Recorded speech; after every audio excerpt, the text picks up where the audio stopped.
Peace, peace. Hey, what's up, man? How you doing tonight? Good, man. How about you? I'm blessed. I'm blessed. Thank you so much for joining me this evening. Yeah, no doubt. For everybody logging on, this is History Lesson, episode 99. I am with Culture Freedom from the legendary PRT, Poor Righteous Teachers. Like I said, thank you so much for joining me. Yeah, man. So much history and information. I'm just going to jump right into it. So if you could take us back to where you were born and raised. I was born and raised in Trenton, New Jersey. That's South Jersey near Philadelphia. Yeah. What was it like for Culture Freedom as a teenager growing up in Jersey? Oh man, just in many ways, just like typical inner city youth. The streets. Uh, Football, basketball, chasing girls. Trying to get my hands on some money. Right. Out what was going to be my next move as I came into adulthood, just regular same anxieties and, challenges that every other youth might have, in the inner city. What kind of obstacles did you have to endure growing up in Jersey?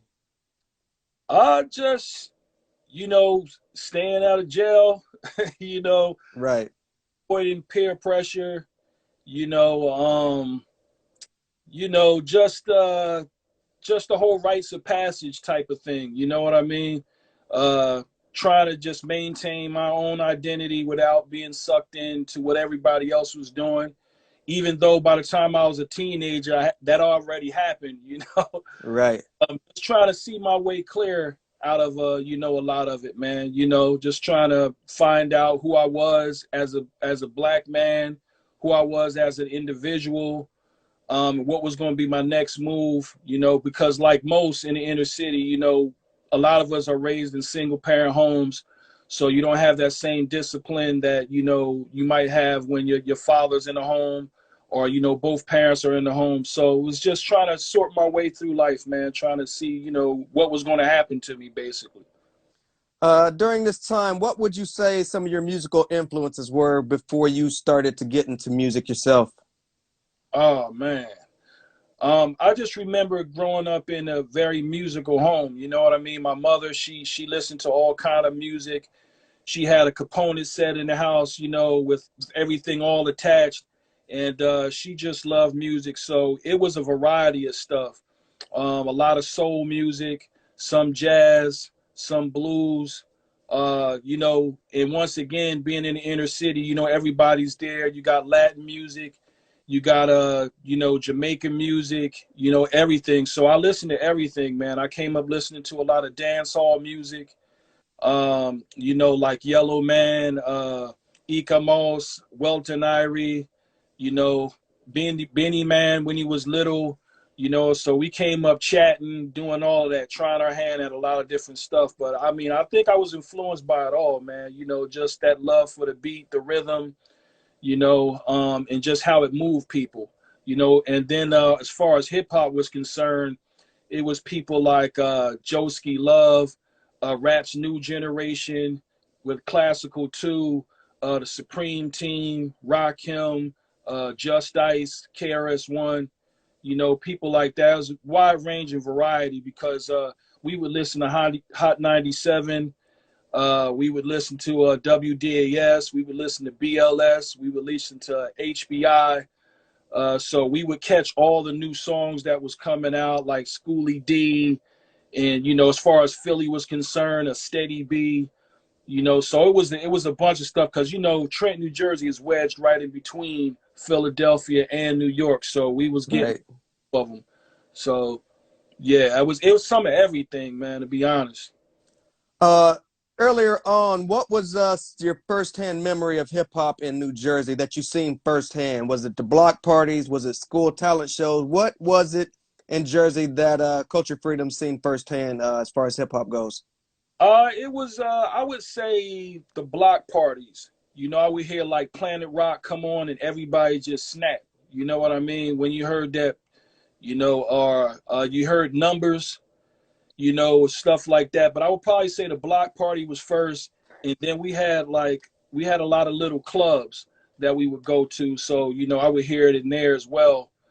And you know, or I would hear it like just coming out of the radio, you know, because I hung out with a lot of older guys, so they would be playing different tapes, like tapes that they would get from 125th Street in Lenox, and it would have like Dougie Fresh doing the beatbox and Curtis Blow rapping, you know, and I just you know, like most inner city youth, you just gravitate toward because the people sound like you, they look like you know, other than like a lot of the rock stars or pop stars back then, they seemed like untouchable. You know, they were so far away, but you know, hip hop artists always seemed like they were just like you can touch them, feel them, you know. So yeah, man, it was a lot of stuff like that. Just being in that environment, you was going to hear rap whether you liked it or not. So yeah. So how did you get involved? Most people would say they were dancers or graffiti artists. What was Culture Freedom's first foray into hip hop? Beatboxing, man. You know, I think I heard the Fat Boys, and then I heard the joint with Dougie Fresh. I forgot the exact name of it, but he was making these sounds, and I was hearing these sounds, and I was just imitating those sounds before I even know like it was actual like a human being making those sounds. It just sound like, you know, I think it was you know, the joint with human beatbox. And I was like, man, that's dope. And I was doing a beatbox around my way in Divine Land, and it was a local group called the God Squad. And it was like, yo, little man, you know what I mean? He nice on the beatbox or whatever. So when they didn't have turntables or whatever around, I would beatbox for them. So that was like my first kind of introduction to even being in a group, you know, just doing the beatbox for them. So the beatbox was first. At what point did you get into producing? Producing, it was a couple guys around my way who had turntables and all of that stuff. Before I even had turntables or microphone or anything, I would just go by their house and watch them. And, you know, I tried to get on their stuff. You know, they would be cutting and mixing and doing all that. And they would give me like 3 minutes or 4 minutes, you know, to try to get my stuff off. Then they'd be like, nah, watch me. Right. So then, like, you know, I just finally made up my mind. You know, I'm gonna get my own stuff. So me and this guy named C Justice from my project, we caught the New Jersey Transit and went to 42nd Street. I think I had like $450, and I got me two Staten S-arm turntables, a mixer, one speaker, and and we carried it all. We carried it back home on a train. Right. It was crazy because the train station was like right by where I got this stuff from. So when we got it, we walking down the street. He's carrying the speaker, and I got the two turntables. They rigged it up with some rope, and you know, and all that, man. And we walked on it. And that was my first thing. Was like, you know, once I got it home, you know, I was like, you know, in my mind, I was like, you know, I'm a DJ. This is the studio. You know how you know, just dreaming. You know, so that was like, you know, when I first was like, yeah, I'm a producer. Then I got me a little drum machine called a Dr. Rhythm. And I bought it from a local record store. They had it in a little case, and he was like showing me what it did. I was like, oh, you can make beats on it? So I bought that. Then I got a 626, a 505, a lot of little different rolling stuff. You know what I mean? And I was tap out a little beat and just get on it and just rap. You know what I mean? I didn't consider myself like a serious producer. I was just trying to imitate what I heard. So if I had to say, that would be it. At this time, were you a solo MC or were you always in a group before PRT? I was pretty much solo. Like I said, I was doing the beatbox for the God Squad. So, you know, I was a little bit younger. So they can kind of consider me like, you know, like a little honorary member. You know what I Right. mean? I would do the beatbox for them. And funny story is one time they signed a little record deal with these guys up New York one time, and we was all there, and I had to be like 15 or so, and they all signed that thing, and I was like, you know, where my contract at? We don't sign beatboxes. So I kind of was heartbroken a little bit. I went home, and by this time, me and Wise had, you know, got back together and then we started. You know, I told him like, yo, we gonna start our own group. You know what I'm saying? Like, you know, And you know, I was just like, you know, I'm gonna keep doing what I'm doing with them, but eventually we're gonna start our own group. So that was pretty much it, you Can know. you can, can you take me back to how you met Wise and Father Shahid? Well, I met Wise when I was like 12 years old, like 12 or 11 years old. And I was hanging out on the west part of Trenton, and they moved there. Him and his family moved where I was already hanging out.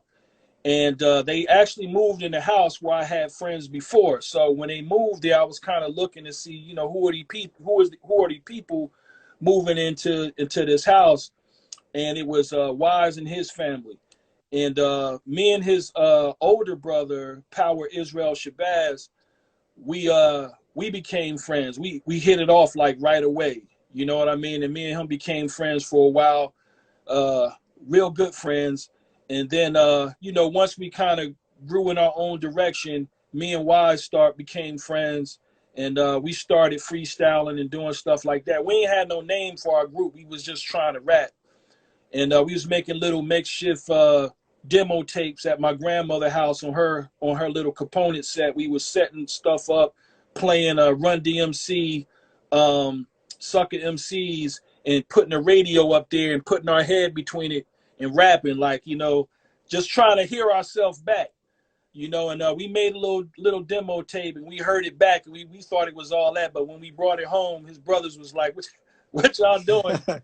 Like, y'all ain't Right. doing, like, y'all need to do this, and that. So, you know, we kind of messed around with it for a little bit, and then we eventually kind of I started hanging out in the area that I lived, and then, you know, me and him kind of separated for a little bit, and then years later we got back together, and he was rapping with another guy at that time, and they were calling themselves the Magnetic Building Factors, you know, because they was into this super technical, you know, rap style. So, you know, their name was like Magnetic Building Factors. I was like, wow, you know. And I was just still like freestyling and stuff, just having fun with it, you know what I mean? And then you know, I invited them over the house to start recording with me, because by that time I had a Yamaha 4-track. I think, no, it was an 8-track. So I was able to lay the beat, go back, do scratches, record, you know, vocals. So I, you know, I thought I arrived, you know what I mean? And Right. over making demos. The other kid, he, you know, he wasn't taking it as serious as we were. And I don't know, man, understandably so. We were still young, and, you know, a record deal wasn't even in the picture, but, you know, we still was a little bit more serious about trying to make it a career or whatever. So he eventually went his way, and we, you know, me and him stayed together and kept doing it. At what point does Father Shahid enter the mix? Shahi came in the mix. Actually, we had recorded our first demo, and it was called Time to Say Peace. And one of my a guy who stayed in the next building to me, his name was DJ Divine. He was coming by the house, and you know, he was bringing like different break beats and things like that. So he was like, you know, he was a part of what we was doing. And if you look on our very first record, you will see DJ Divine, Father Shah. He wasn't in the group at that point, and we had cut a record locally, and then he eventually, you know, we eventually parted ways with him, and, you know, we was looking for a DJ, and we knew Shahi from DJing at parties and different clubs and stuff like that. So Wise eventually linked up with him at another friend's house, and he came back and told me, he was like, yo, is this kid, you know, you might have seen him DJing for other people and stuff like that. He was like, he's good, you know what I mean? And he said he's going to come by a little later. He came by. We all got in his car. At the time, he had a little gray Stanza. We all got in his car, rode around the city all day. And then by the time we was done, we was like, yo, you know, he in. You know what I mean? It was like, we think, you know, when I talked to Wise, I was like, yeah, I think he, you know, he'll be a good fit. And we just talked to him, asked him, did he want to be in the group? He was like, yeah. So we met up with Shy a little later. You know, we just knew him from the area, but he came into the picture as far as DJing a little later, you know. And after that, that's when we got the deal with Profile a little bit after that. That first single was on North Side Records. Is that correct? North Side, exactly. It was owned by a guy named Eric IQ Gray. We just called him IQ. You know, he would, if you seen Beat Street and Special K Buddy, who was walking around with the briefcase and all that other stuff, said he was Right. manager. He was a character just like that. You know, he was a young visionary. You know, he had dreams of having a record label and doing all that. And he was putting out a couple other guys in the area as well. Some of his friends, they had a record out. And you know, we was like, yo, we were just, you know, young, naive. We was like, we gonna link up with somebody who could help us put our music out. And Northside Records was one of them, you know, and we eventually end up putting out the record through him. Can you take me back to before the profile deal, some of the dues you paid to try to get noticed? You said I paid? The dues you guys paid before the profile deal, what kind of dues did you guys pay? Dues. Oh, I'm sorry. I thought That's all good. oh, that dues. Oh, dues, man. Man, just a lot of battling. You know, like I said, I was doing the beatbox, so you know, anybody that wanted work, Wise would come and get me and be like, "Yo, man, you know, meet me at the school down at the, you know, junior high school. Is this guy? You think he nice? Come down there, you know, and battle him with the beatbox." And then I would do the same with Wise. You know what I mean? Because Wise actually was nice breaking too, like, you know what I mean, and popping and locking. So, you know, anybody that I thought was whatever, I would like, you know, try to get Wise to give him some work, you know. And you know, just local talent shows. You know, when I was in the God Squad, we battled this DJ Ready Red from the Ghetto Boys, and Oh, yeah.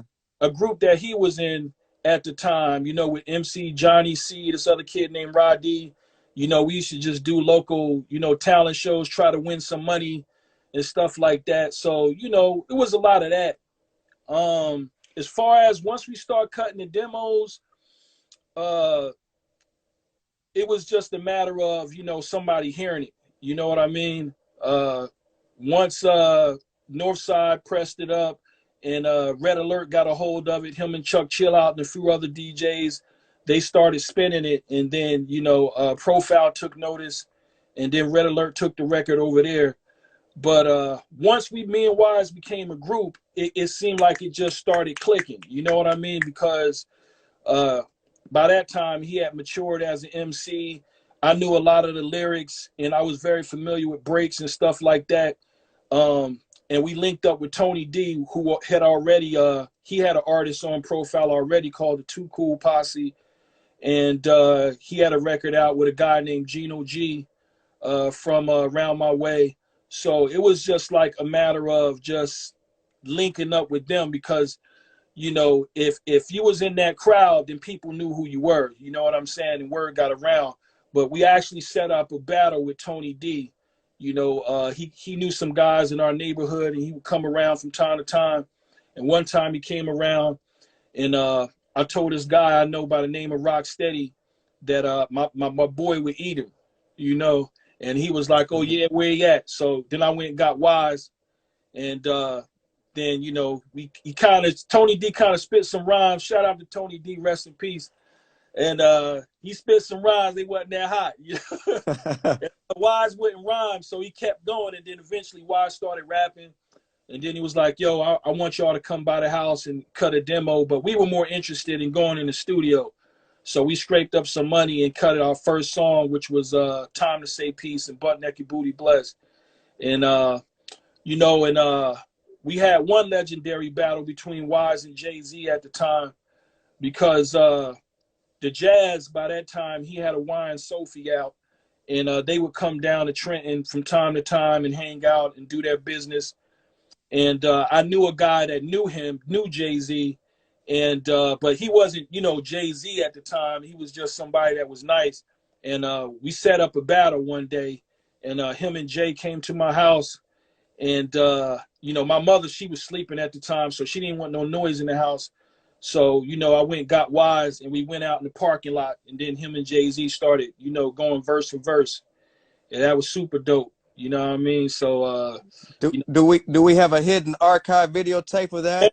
I wish I did, you know what I mean? Because back then it was just what we was doing, and nobody thinking like this is going to be a moment. You know what I mean? Like, catch this. Somebody, nobody had, the cell phones and all that other stuff, man. I wish I did. I wish I did, man. But it was like, we knew it was something special when it was happening, but we didn't know to what degree, because he didn't have a deal. We didn't have a deal.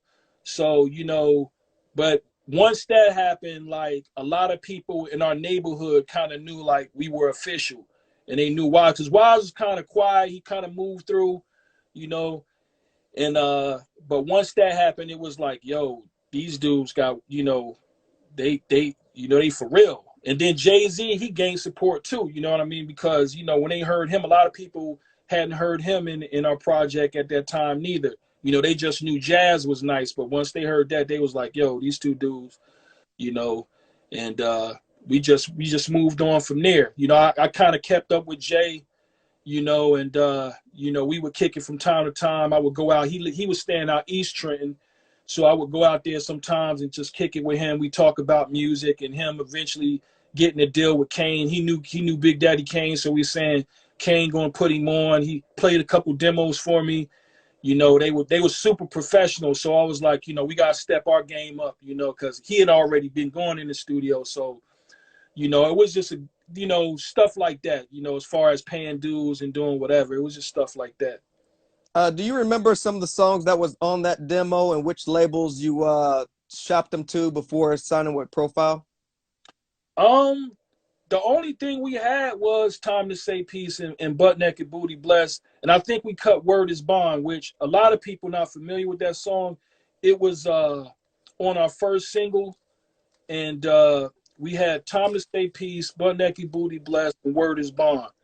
And we just, Profile was Profile. And then Tony D knew some people out in Philly that he said he was shopping to, but they didn't sound as serious. So once we gained wind that Profile was interested, we kind of focused on them at that moment, because, they housed Run DMC, King's Son, Special Ed, stuff like that, Rob Bass and Easy Rock. So we was like, yo, if we could become a part of that family, we'll be good. We like Run DMC, like, come on, so we was like, we was pretty much focused on them. And, they offered us a single deal at first, and we was like, cool, but then once they heard more of the music, they was like, nah, we think we want to kind of lock y'all in a little bit more. So that's how we end up doing that. But it was just from North Side to Profile, pretty much that was it.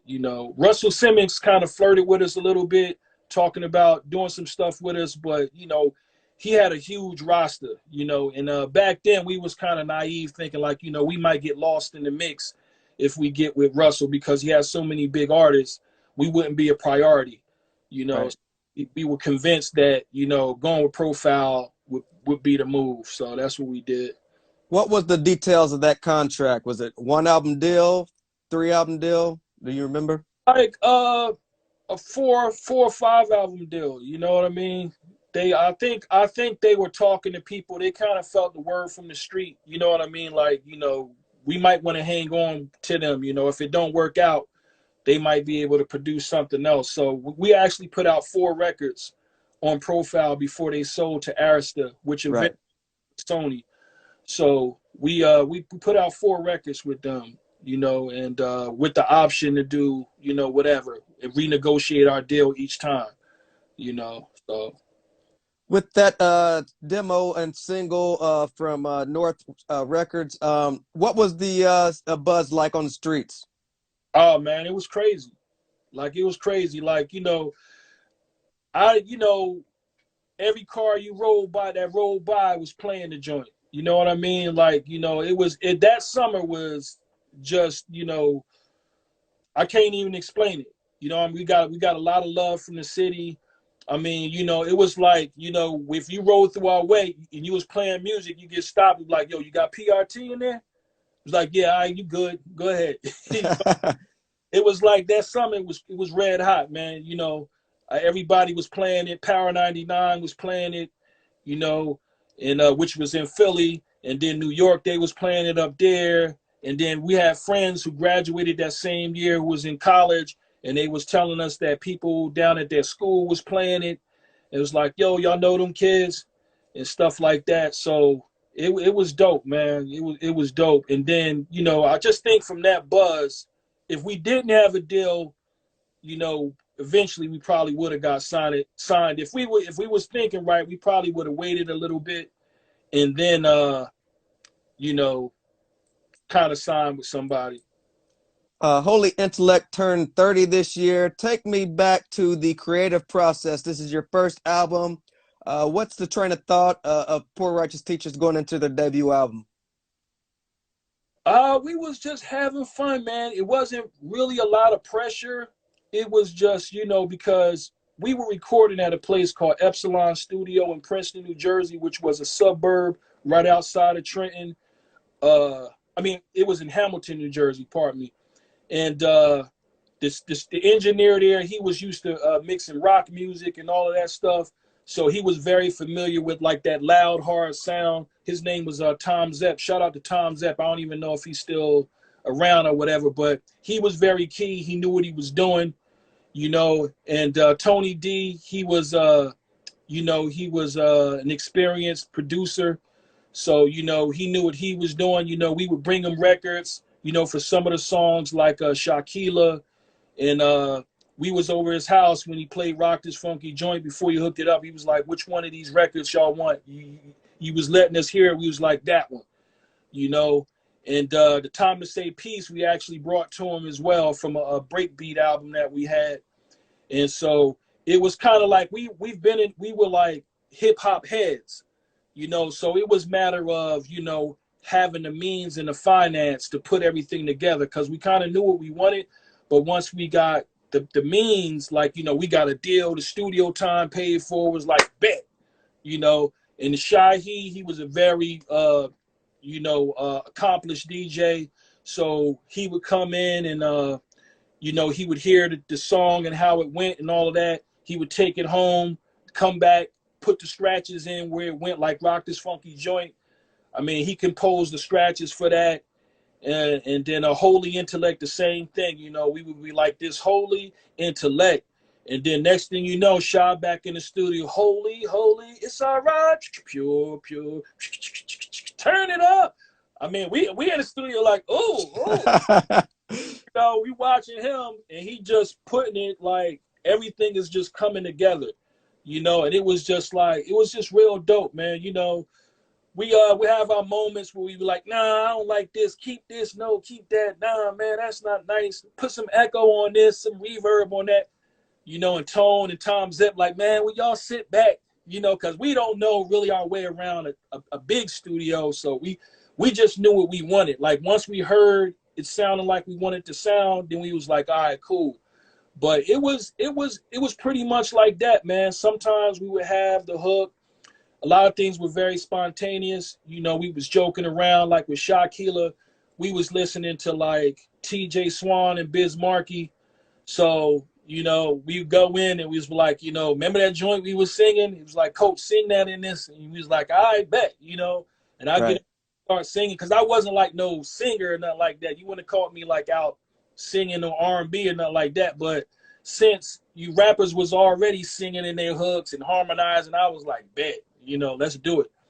So it was just everything was happening real organically. You know, wasn't, you know, the record company wasn't there.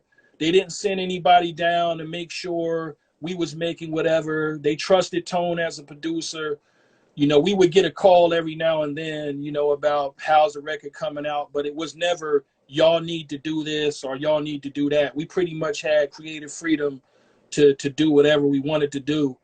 And just as long as when they heard it, they was liking it, you know. So that's pretty much how it went, you know. And IQ, who owned Northside, he produced 2 records on there, which was Speaking Upon a Black Man and Word from the Wise.